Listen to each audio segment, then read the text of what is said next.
Young hero Vijay Devarakonda హీరోగా వస్తున్న awaited movie Kingdom. Fans తో పాటు మూవీ లవర్స్ ఎప్పుడెప్పుడా అని ఎదురు చూస్తున్న స్పై యాక్షన్ థ్రిల్లర్ ట్రైలర్ ను మూవీ టీం తాజాగా రిలీజ్ చేసింది. ఇక ఇప్పటికే రిలీజ్ చేసిన టీజర్, సాంగ్స్ ట్రెండింగ్ లో నిలవగా ట్రైలర్ అయితే గూస్ బంప్స్ తెప్పించింది. ఇది వరకు ఎన్నడూ లేని విధంగా ఓ different role, rugged mass look లో విజయ్ దేవరకొండ అద్దరగొట్టేశాడు. హై వోల్టేజ్ యాక్షన్ థ్రిల్లర్ లో పవర్ఫుల్ డైలాగ్స్ తో గూస్ బంప్స్ తెప్పించాడు విజయ్ దేవరకొండ. మూవీలో గూఢచారిగా కనిపించబోతున్నారు ఆయన. గ్యాంగ్స్టర్ డ్రామాకు అన్నదమ్ముల సెంటిమెంట్ జోడించారు. ఓ ఎమర్జెన్సీ ఆపరేషన్ కోసం అండర్ కవర్ స్పైగా విజయ్ దేవరకొండ మారడంతో ట్రైలర్ ప్రారంభమైంది. నీ ఫ్యామిలీ, అమ్మ, నాన్న అందర్నీ వదిలేయాలి. నువ్వు అడుగు పెట్టబోయే ప్రపంచం, నువ్వు కలవబోయే మనుషులు, నువ్వు ఎదుర్కోబోయే పరిస్థితులు చాలా రిస్కీ ఆపరేషన్ సూరి అంటూ చెప్పే డైలాగ్ భారీ హైప్ క్రియేట్ చేస్తోంది.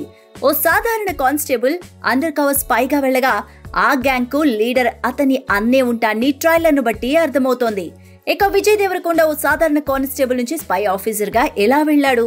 అతను ఎంతగానో ప్రేమించే అన్న క్రిమినల్, గ్యాంగ్స్టర్, స్మగ్లర్ గా ఎందుకు మారాడు?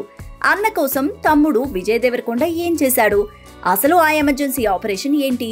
స్పైగా జైల్లో ఖైదీలా మగ్గుతూ సేకరించిన సమాచారం ఏంటి? ఇవన్నీ కూడా యాక్షన్, ఫైట్ సీన్స్ వేరే లెవెల్లో ఉన్నాయి. ఒక్క ట్రైలర్ తోనే మూవీపై భారీ అంచనాలు, హైప్ ను పెంచేశారు. ఇక ఈ మూవీకి మళ్లీ రావా జెర్సీ సినిమాల ఫేమ్ గౌతమ్ తిన్ననూరి దర్శకత్వం వహిస్తుండగా విజయ్ సరసన భాగ్యశ్రీ బోర్సే హీరోయిన్ గా నటిస్తోంది. విజయ్ అన్నయ్యగా సత్యదేవ్ కీలక పాత్ర పోషిస్తున్నారు. ఇక ఈ నెల 31న తెలుగుతో పాటు భారతీయ భాషల్లో గ్రాండ్ గా రిలీజ్ కు సిద్ధమైంది.